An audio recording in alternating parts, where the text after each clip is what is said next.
fácil entrar cuando este ambiente de gloria está. Es difícil entrar, es difícil salir delante de la presencia de Dios, créame.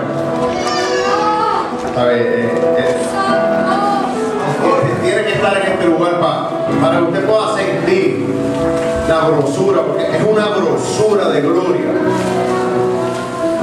Gloria a Dios.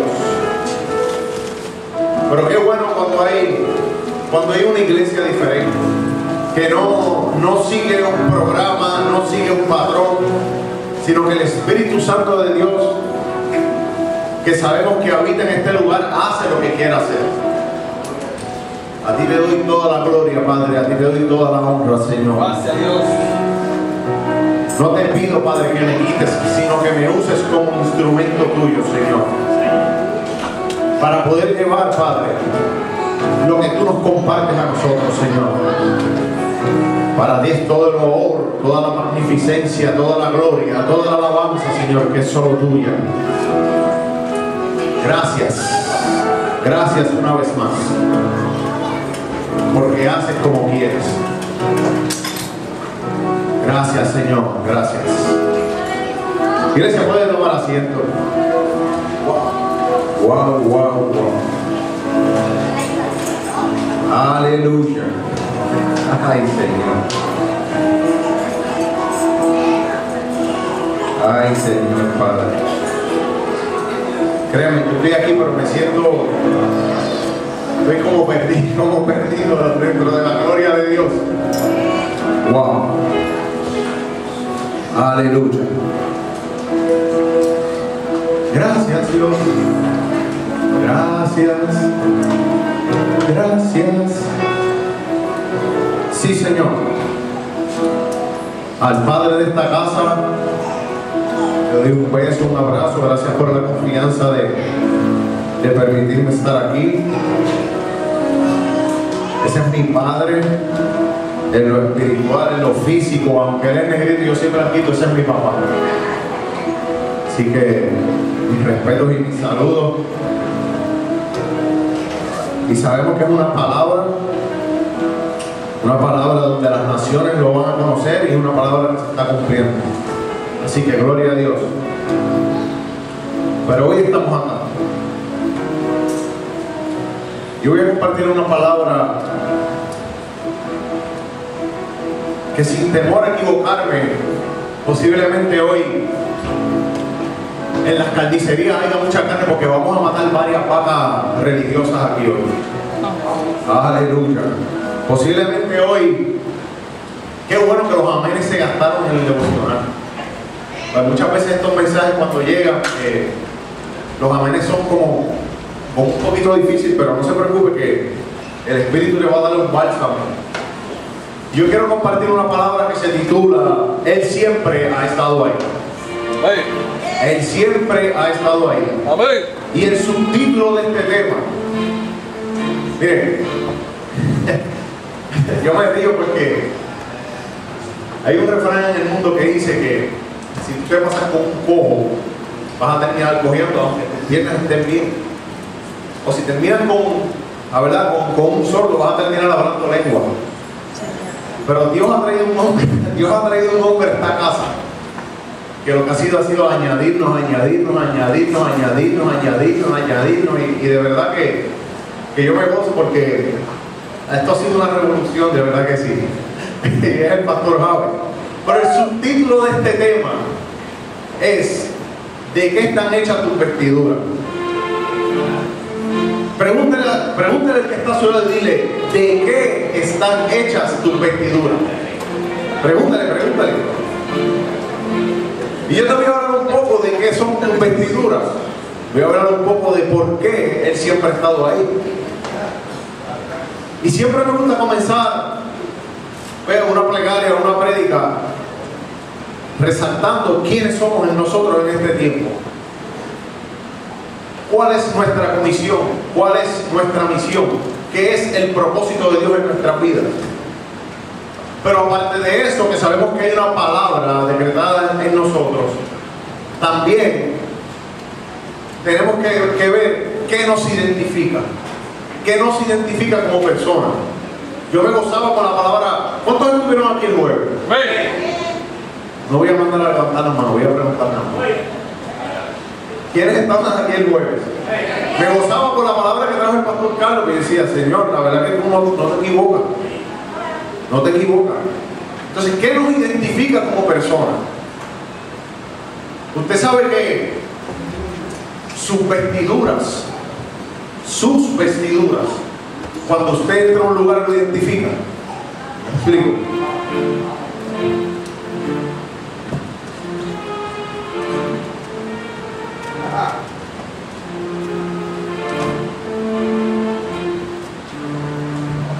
Me explico, gloria a Dios. Cuando un oficial entra a un lugar, todo el mundo sabe que es un oficial. ¿Por qué? Por su uniforme, su vestidura. Entonces, en el mundo espiritual funciona como en el mundo natural. Cuando usted entra a un lugar y las potestades y las legiones lo identifican a usted, hay un cambio de atmósfera. Dos reinos no pueden prevalecer en un mismo lugar. Por lo tanto, uno sale y el suyo entra. Y por sus vestiduras, la gente lo va a conocer. Entonces, eso nos identifica como personas, en lo natural, en lo espiritual.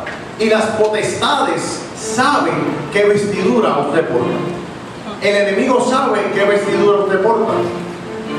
Ahora, ¿por qué usted nos dice esto, pastor? Porque es que cuando Lucifer fue echado del reino de Dios, delante de su presencia, sabemos que Lucifer, esto es algo que voy a reflejar porque ustedes lo saben, Lucifer era un adorador. Sus vestiduras siempre estaban delante de la presencia de Dios, dando una alabanza. Entonces, al él tener esta sabiduría de cómo identificar nuestras vestiduras, sabe por dónde entonces puede trabajar con nosotros. Y no es que Dios le dé permiso. Sí, Dios le da permiso, pero Él tiene la capacidad de identificar qué vestidura lleva puesta ahora. Muchas veces salen con la vestidura de tengo que volver, otra vez lo mismo, voy para el mismo lugar, la misma situación, todo otra vez lo mismo, la misma rutina. Pero dentro de esa misma rutina, cuando te pones la coraza de Dios, cuando te pones la vestidura de Dios, cuando pones tu vestidura de real sacerdocio, yo estoy seguro que ese día hay un ambiente diferente al lugar donde tú entras, sea el trabajo, sea el banco, sea el hospital, sea donde sea. En el lugar donde usted vaya a entrar. Pastor, ¿verdad que no entiendo lo que me quiere decir? No se preocupe, manténgase conmigo, yo lo voy a llevar, manténgase conmigo. Ahora, ¿por qué siempre Él ha estado ahí? Usted sabe que en el momento en que Adán desobedeció a Dios, Cristo estuvo presente. Pastor, ¿para qué no lo dice la palabra? Pero yo te lo voy a probar por la palabra. Yo te lo voy a probar por la palabra. Y yo quiero que usted me acompañe al libro de Génesis. Al libro de Génesis, el primero del Pentateuco. Acompáñeme allá.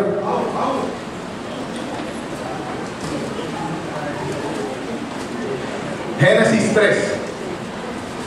Génesis 3. Gracias, Dios. Y yo quiero leer del 6 al 8. Voy a comenzar, me voy a enfocar en el 7, pero voy a comenzar un versículo antes para que puedan entender qué trae este libro. En su Biblia dice desobediencia del hombre. Aquí hablamos que esto ya usted lo sabe, esto posiblemente sea material de la escuela bíblica, algo que usted ha escuchado, pero yo quiero compartirte una revelación que hay aquí poderosa.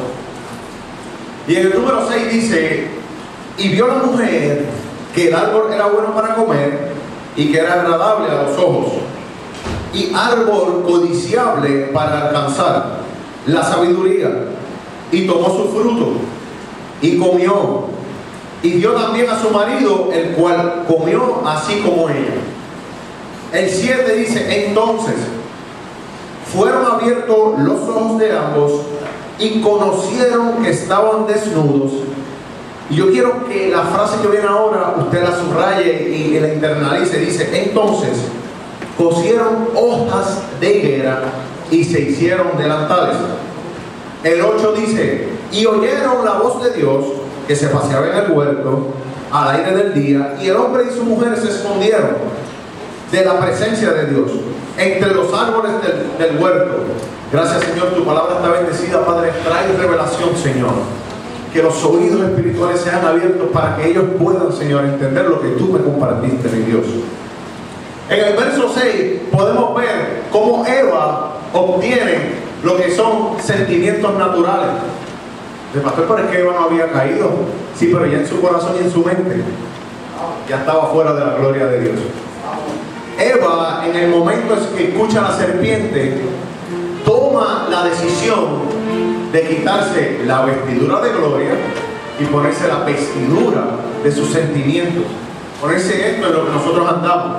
Pastor, ¿por qué usted dice eso? Porque en el verso 6 dice que la mujer vio que el árbol era bueno para comer, agradable a los ojos y árbol codiciable para alcanzar. Entonces, tienes que tener mucho cuidado con lo que tus ojos ven. Mucho cuidado con lo que tus ojos ven. Porque nuestros ojos, yo no sé si a usted le ha sucedido que usted llega a un buffet, que lo inviten y usted llega a un buffet, ¿verdad? Y cuando usted se empieza a servir, se sirve de poquito, un poquito de cada cosita. Y cuando llega a la mesa y empieza a comer, cuando usted termina, usted dice: tengo que me llene los ojos primero. Y la mitad del plato está lleno. Entonces usted tiene que tener mucho cuidado con lo que sus ojos ven, que no vaya a hacer que esté alimentando su naturaleza en vez de alimentar su parte espiritual. Recuerda que el sentido de ver, te puede hacer mucho daño, porque es un sentimiento, es algo dirigido por nuestro cuerpo, por nuestra carne. Esto nos enseña qué alimento es del espíritu y qué alimento es de la carne. Gracias a Dios. En el 7 vemos que el hombre tratando de cubrir su falta y no enfrentar la realidad de su falta. Mire, yo le voy a hablar un poquito para que ustedes me conozcan. Todos saben que soy el pastor José. Pero mi trascendencia viene de una crianza en la iglesia católica. Yo no sé si yo lo he mencionado antes, pero mi abuela siempre decía que yo iba a ser un sacerdote y que mi futuro iba a estar ya destinado, que yo iba para Roma, que yo iba a ser alguien prominente en la iglesia católica. Sí, un sacerdote, pero no por esa línea. Entonces, ¿qué sucede? Dice en la iglesia católica practica algo de que todos nacemos con el pecado de Adán. Entonces el bautismo es para cubrir ese pecado, según la verdad. Y esto no es porque estoy criticando a la iglesia, no, los respetamos y los amamos porque pues, sirven a Dios de su manera. Entonces, cuando te bautizan, ¿verdad? Dicen que el pecado de Adán es quitado. Pero entonces, si vamos a traducirlo en la palabra, en ningún momento Adán, Dios lo bautizó. Entonces yo no puedo nacer con el pecado de Adán. O sea, viene siendo una falacia. Entonces, si entendemos de que nuestra naturaleza, es decir, yo no fui, fue él. A mí no me pregunte, pregúntale a él. Porque aquí puede suceder algo y yo para esconderme me voy a parar aquí y voy a decir: no fue la hermana Mili. ¿Cómo? Sí, pregúntale a ella, a mí no. ¿Y qué yo estoy haciendo? Estoy escondiendo mi realidad porque la falta fue mía, no fue de la hermana Mili. Entonces muchas veces nosotros nos escondemos de lo que es nuestra realidad. Y en el versículo 7, Adán se esconde detrás de una hoja de higuera. Dice: ahora entendemos por qué es más fácil refugiarnos en una cosa que enfrentar nuestra naturaleza. Aleluya. Entonces, yo te quiero hablar de una planta que solamente especifica en la palabra en dos lugares de ella, y es la higuera. Sabemos que la higuera pues produce sus frutos, que son los higos, pero en este momento, cuando Adán coge las hojas de higuera y hace trajes, la higuera en aquel momento no tenía fruto. La higuera simplemente Adán la utilizó para cubrir su falta. Entonces, todos conocemos el pasaje en el Nuevo Testamento donde Jesús maldice a la higuera. Dice, maldita sea, se supone que tuviera fruto, pero ya usted conoce la historia. Entonces, ¿qué sucede aquí? ¿Por qué la higuera en el Viejo Testamento y la higuera en el Nuevo Testamento? Entonces, la higuera en el Viejo Testamento, Adán la utilizó para cubrir su falta, porque se dio cuenta que estaba desnudo. Y en el Nuevo Testamento se supone que la higuera tuviera fruto. Pero yo he venido a decirte hoy de que la hoja está diseñada para cubrir el fruto y no cubrir el pecado. Y usted mira, pastor, pero ¿qué tiene que ver eso? Sí, porque es que Adán se refugió detrás de una hoja.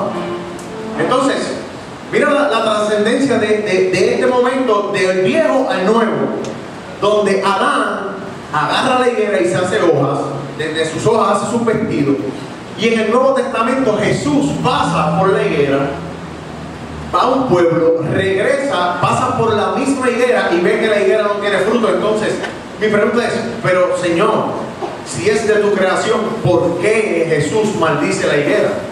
Se supone que la higuera reconociera quién es el segundo Adán. Por eso es que la higuera no dio fruto. La higuera no dio fruto porque reconoció que Cristo, como se le conoce como el segundo Adán, entonces ella no da fruto porque la higuera está esperando que Cristo haga lo mismo que hizo Adán, que con sus hojas hiciera una vestidura. Pero es que el fruto de la higuera o la hoja de la higuera está diseñada para cubrir el fruto y no para cubrir el pecado. Así que tienes que tener un poco de cuidado de que están hechas tus vestiduras, que no estén hechas de hojas cuando te enfrentas a la presencia de Dios, porque vas a tener un pequeño problema. Dice, aquí vemos cómo Adán cubrió su falta, pero no sabía las consecuencias de esto hasta que su generación tomó parte en esto. Y ya usted sabe la historia.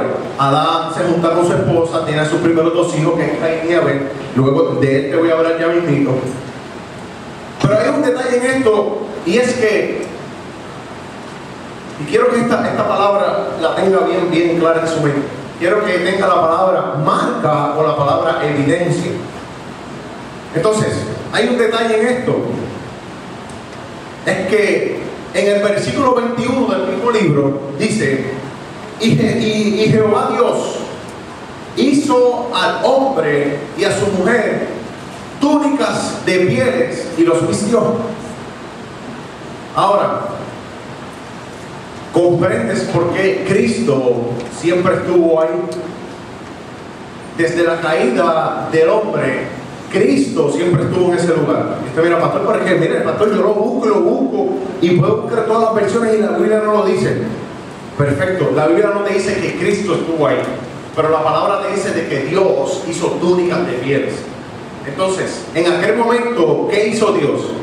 Dios no sacrificó animales,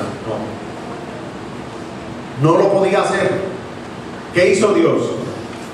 Dios tomó en ese momento un cordero, le quita sus vestiduras y de esas vestiduras, de la piel del cordero, le hace túnicas a Adán y a Eva. Entonces, pastor, ¿por qué estoy así no sin entender? Pero ahora con lo que te voy a decir me vas a entender. Si vamos al Nuevo Testamento, cuando Jesús es bautizado, que Juan lo ve a lo lejos, Juan dice, he aquí el cordero que quita el pecado del mundo.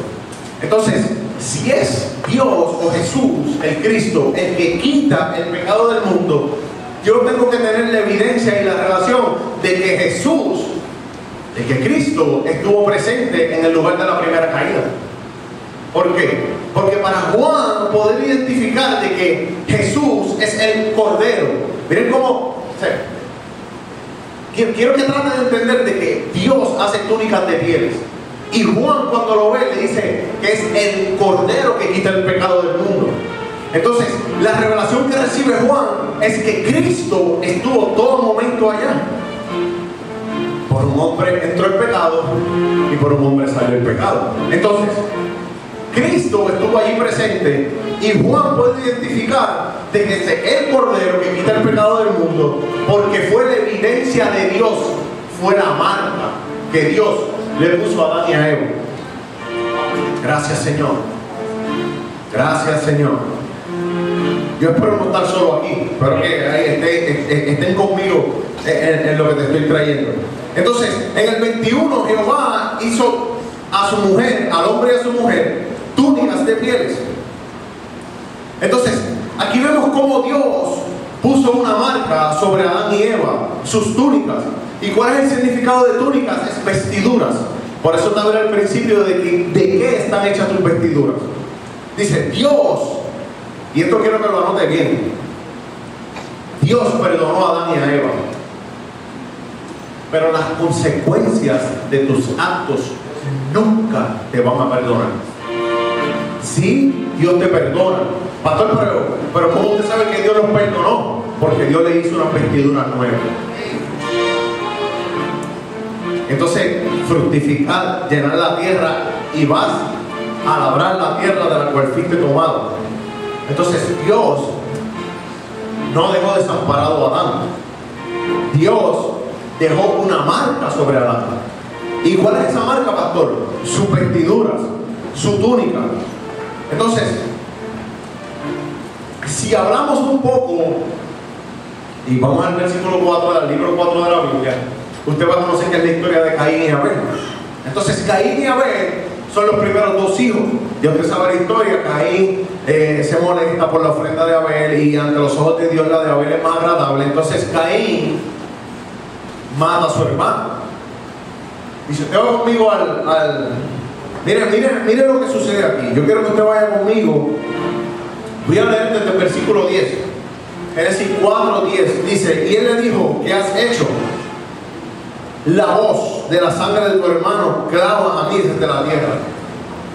Ahora pues, maldito seas tú de la tierra, que abrió su boca para recibir de tu mano la sangre de tu hermano. Cuando labres la tierra, no te volverá a dar fuerza. Errante y extranjero serás en la tierra. Y mire lo que le dice Caín. Caín dice: y dijo Caín a Jehová, grande es mi castigo para ser soportado. He aquí, me echas de la tierra y de tu presencia. Y aquí voy a hacer una pausa y quiero que entienda lo que son maldiciones generacionales. Adán, cuando cae, Adán es sacado de la presencia de Dios. Y lo mismo le sucede a Caín, que es sacado de la presencia de Dios. Entonces, dice: he aquí, me echas de la tierra y de tu presencia me esconderé. Y seré errante y extranjero en la tierra. Y sucederá que cualquiera que me hallare, me matará. Y le respondió Jehová: ciertamente cualquiera que matare a Caín, siete veces será castigado. Entonces Jehová puso señal en Caín para que no lo matase cualquiera que lo hallara. Pastor, ¿qué usted me quiere decir? ¿Que entonces yo puedo cometer una falta y Dios me va a marcar? No, es una línea muy fina. Tiene que tener cuidado con eso. Esto no es una licencia para pecar, créanme. Pero vemos las consecuencias de lo que son las malas decisiones y cómo afecta las generaciones. Y yo te voy a hablar un poco de mí. Mi señor padre, que reside en el área de la Florida, yo te voy a hablar un poco de mi testimonio para que ustedes sepan quién soy yo. Puedo sentarme en la libertad de hacerlo, yo me encuentro sano de eso. Mi padre fue un hombre económicamente súper estable. ¿Por qué? Pues porque mi padre andaba en malos pasos. Mi padre viajaba mucho de Orlando a Texas, Texas, Chicago, Chicago, California, California, Texas nuevamente. Y de Texas su destino siempre era Orlando, Miami. Mi padre